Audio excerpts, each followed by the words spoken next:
ধরে না ধরলে ধরে ধরে ধরে না ধরলে আল্লাহ।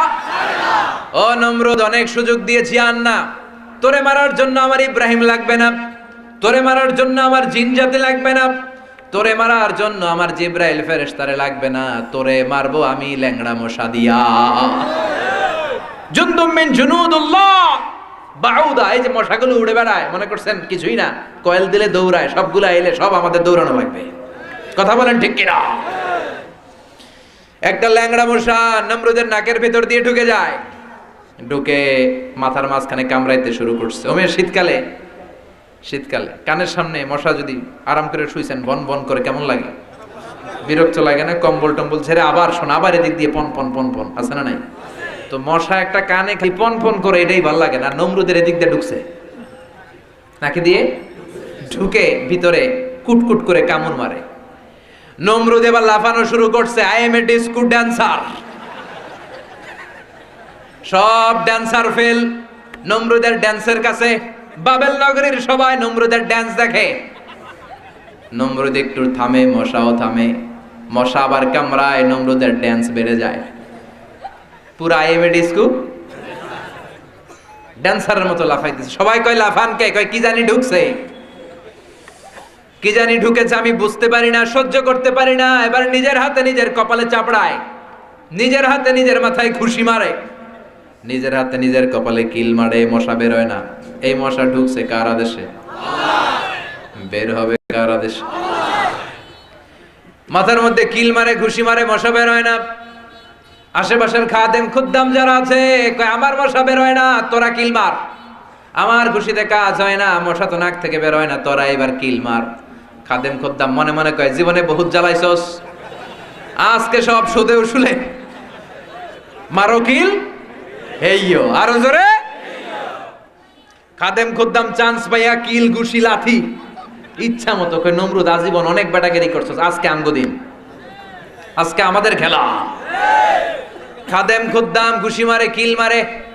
নমরুদ কিল, ঘুষি আর লাথি খেতে খেতে বহু সওয়ার কায়দা, তারপরও মশা বেরোয় না। এই মশা ঢুকছে কার আদেশে? এটা যদি বের করতে হয় কার আদেশ লাগবে? কারো ঘুষি আর কিলে যখন বেরোয় না, নমরুদকে এবার আমার জুতা মার। কি মার? সুবহানাল্লাহ কইবেন না?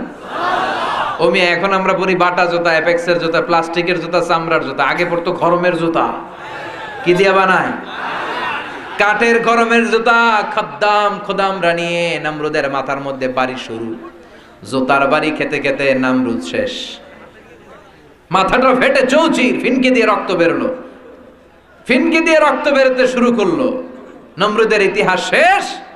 আর আল্লাহর জুনদুম মিন জুনুদিল্লাহ ল্যাংড়া মশা শূন্যের মধ্যে ফুরাত করে উড়ুল দিছে।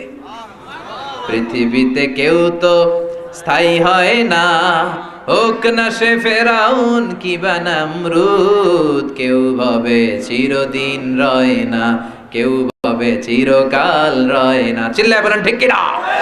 এই জন্য নমরুদ, পৃথিবীতে 4 জন ছিল গোটা বিশ্বের বাদশা। 2 জন মুমিন, 2 জন কাফের। মুমিনের একজন হচ্ছে সাইয়েদনা সুলাইমান, আরেকজন হচ্ছে বাদশা যুলকারনাইন। আর কাফেরের একজনের নাম হচ্ছে বখতনাসার, আরেকজন হচ্ছে নমরুদ। গোটা বিশ্বের বাদশা ছিল, তার দাপটে গোটা বিশ্বটা কাঁপতো।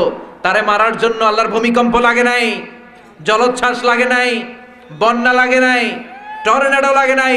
একটা ল্যাংড়া মশা দিয়ে আল্লাহ শেষ করে দিয়েছে। চিল্লায় বলেন ঠিক কিনা? জোতার বাড়ি মারতে মারতে দুনিয়া থেকে বিদায় দিয়েছে। চিল্লায় বলেন ঠিক কিনা? এজন্য নমরুদের পদ্ধতিতে যারা হাঁটে, নমরুদের রাস্তা দিয়ে যারা হাঁটে, তাদের নমরুদের জীবনী থেকে শিক্ষা নেওয়ার দরকার আছে না?